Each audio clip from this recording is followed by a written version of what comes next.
dans le monde. Mais Satan, il fait tous les moyens pour déstabiliser cette église. Il fait tous les moyens. Il vient pour bousculer cette église. Mais moi, je regrette beaucoup, surtout pour les salut des âmes. C'est les frères et sœurs qui viennent ici à l'église, mais qui ne veulent plus, qui ne veulent pas se débarrasser de leur vieil homme. C'est ça vraiment mon regret. Moi, je dis, Seigneur, moi, oui, tu m'as fait grâce de marcher sur ta parole.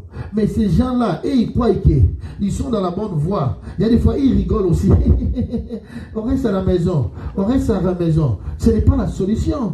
On ne va pas à l'église. Ah, on ne va pas au pasteur. Ah, le pasteur fait ça. Mais non, vous ne comprenez pas. Si le diable a touché Jésus-Christ, le diable laisse personne indifférent. Le diable a touché même les rois. Vous avez vu les cas des rois David. Le diable a commencé depuis Adam et Ève. Il fait quoi? Le diable est venu les tenter, les séduire, comme la Bible dit. Et Adam et Ève, ils se sont laissés par la séduction de Satan, le diable. Et on voit, il continue. Il a fait pareil aussi à Jésus-Christ. Je vous ai montré mardi comment est-ce que Jésus-Christ a fait face à lui. Donc Jésus-Christ, en connaissant la parole de Dieu et dans la prière, parce qu'on dit qu'après avoir gêné, vous voyez, après avoir gêné, on dit que Jésus et l'Esprit l'a mené dans la montagne, dans le désert, pour être tenté. L'Esprit l'a mené dans le désert pour être tenté. Et je vous ai expliqué aussi, le diable, il regarde. Quel problème qui t'embarrasse? Quelle est ta faiblesse? Pour qu'il vienne maintenant sur ça, afin de te séduire. On a vu, il a vu que Jésus avait fait, parce qu'il était venu, il venait de faire le jeûne de 40 jours. Et là, le diable a commencé par la nourriture. Ce qui est matériel. Et tout ce qu'il a tenté Dieu, Jésus, c'était matériel. Il lui parlait toujours de ce qui donne la gloire de ce monde. Il dit, si tu es fils de Dieu, tu peux changer cette pierre vraiment au pain. Mais voilà, Jésus a dit quoi? L'homme ne vivra pas du pain, mais l'on voit de toute la parole qui sort de la bouche de Dieu. C'est le vrai pain, c'est la parole de Dieu. C'est pour ça que toi, tu es chrétien, tu négliges la parole de Dieu. Toi, tu es chrétien, tu ne médites même pas la Bible. Tu es chrétien, tu ne veux même pas venir à l'église. Tu préfères regarder la télé. Tu préfères, je sais comment faire ce que tu veux. Mais il n'y a pas de souci. Un jour, le diable, je vous ai dit, son but, c'est détruire l'humanité tout entière. Que tu sois chrétien ou pas, lui, son objectif, c'est de détruire l'humanité tout entière, de détruire la créature que Dieu aime beaucoup, la créature que Dieu a créée selon son image. Le diable veut détruire cette créature. Et Dieu, par son amour, il nous aide. Mais nous-mêmes, maintenant, est-ce que nous comprenons cela? Regarde. Donc, il faut y essayer une tentation. Il faut essayer un problème. Ah, je ne vais plus venir à l'église. Ah, le pasteur a dit ça. Ah, mais moi, c'est qu'on dit à moi. C'est qu'on fait à moi. Pourquoi moi? Cela ne me fait pas vraiment reculer en arrière. Pourquoi cela? Pourquoi cela? N'affaiblisse même pas ma foi. Mais si seulement c'est mes chrétiens, seulement ici, il fait fidèle. Et nous voulons chercher toutes les excuses, des raisons. Oh non, je veux plus venir à l'église parce que le pasteur a dit ça. Je veux venir à l'église parce que la sœur a dit ça. Est-ce que dans ta famille, il n'y a pas de problème? Dans ton entourage, il n'y a pas de problème? Est-ce que dans ton lieu de travail, il n'y a pas de problème? Dans ta famille, on peut t'inciter comme ils veulent, tu ne diras rien. Ah non, parce qu'ils sont des membres de ma famille, je vais les pardonner. Tu peux, au travail, parce que tu as besoin d'argent, tu dis non, même si on m'incite, non, je ne vais pas répondre.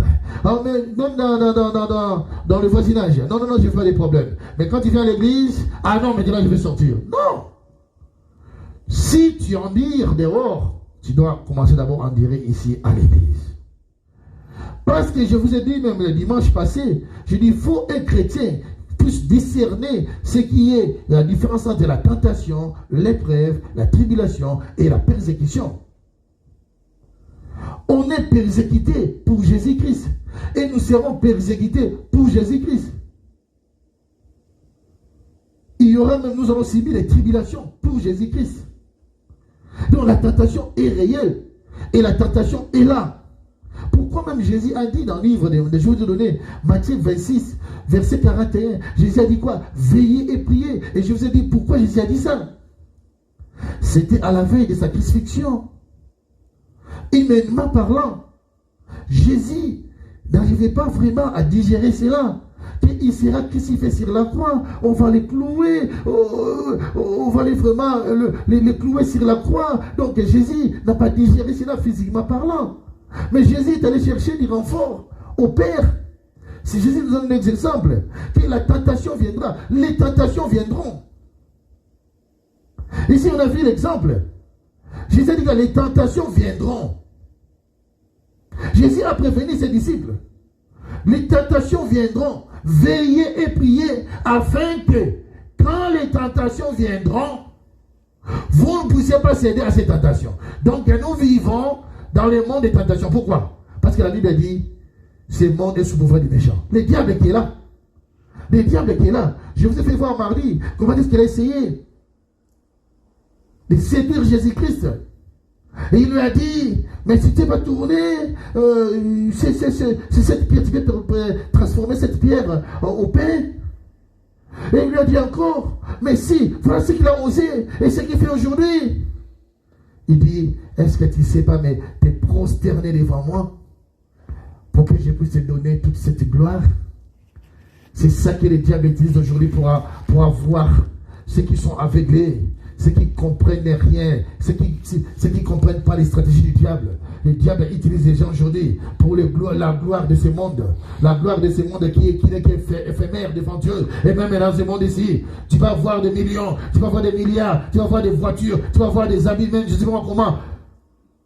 Ben, la Bible dit, si tu n'as pas la crainte de Dieu, si tu n'as pas la connaissance de la parole de Dieu, si tu n'as pas reçu Jésus-Christ comme Seigneur et Sauveur, tu n'es que quasi nul. Ce qui est élevé ici-bas n'est que rien devant Jésus-Christ, n'est que rien devant Dieu. J'aimerais être pauvre ici-bas, que je sois vraiment élevé spirituellement. Alors pourquoi je dois aller voir Satan le diable pour lui dire, Satan, tu sais, j'ai besoin de toi, aide-moi, aide-moi, aide-moi. Jésus a dit à Satan, il dit quoi quand Satan lui a dit, prosterne devant moi. Oh, mais c'est ça que j'ai dit, Satan n'a pas peur, il n'avait pas honte. Est-ce qu'il ne savait pas qu'il avait l'affaire à Jésus-Christ, Fils de Dieu, et Dieu lui-même, qui a pris forme d'homme? Voilà Satan, comment est-ce qu'il ose? Il lui a dit, Jésus, prosterne-moi. Tu dis, prosterne-moi. Comme ça, je vais te donner. Il lui montre aussi, il dit, je vais te donner la gloire. Toute la gloire de ce monde. Voilà, il montre à Jésus. C'est ça qu'il fait aujourd'hui. Il dit, viens, prosterne-moi, je te donnerai. Voilà, c'est un seul menteur. Mais Jésus, je vous ai dit, mardi, Jésus a fait quoi? Jésus a pris l'autorité sur lui. Il lui a dit, va-t'en Satan, il va chasser comme un chien. Pour dire, on ne peut pas négocier avec Satan. Mais si aujourd'hui, Satan dit ça, je vais prosterner, je vais prosterner devant lui. Oh! C'est une grosse erreur que tu dois faire, de prosterner devant Satan le diable pour avoir la gloire de ce monde. La Bible dit, l'élévation vient ni de l'Orient ni de l'Occident, mais l'élévation vient de l'Éternel. C'est l'Éternel qui élève, mes frères et sœurs. Ce n'est pas les diables. Ce n'est pas les diables. Moi j'ai toujours dit, même aux footballeurs, soi-disant, qui disent oh non, on doit aller chercher, même les chanteurs, je ne sais pas moi, même du monde, qui disent oh non, on doit aller chercher la protection au diable. Je les ai toujours dit, est-ce que les dons que Dieu vous a donnés, c'est le diable qui vous a donné? Nous sommes nés avec. Même pasteur, pourquoi aller chercher les fétiches? Parce que c'est Dieu qui nous a donné ces dons. Moi, c'est Dieu qui m'a donné ces dons. Pour prêcher, je ne suis pas allé voir Satan. Alors, pour que Dieu puisse m'élever aussi, je ne peux pas aller voir Satan. C'est le Dieu qui m'a appelé. Le Dieu qui m'a donné ces dons, c'est Dieu qui va m'élever et c'est Dieu qui va compenser, continuer à agir dans ma vie. Alléluia. Il va continuer à agir dans ma vie. Mais pourquoi moi je vais aller chercher Satan? Pourquoi? Les tentations sont toujours là. Les tentations sont toujours là. C'est pour ça que Jésus-Christ, il nous a donné l'exemple.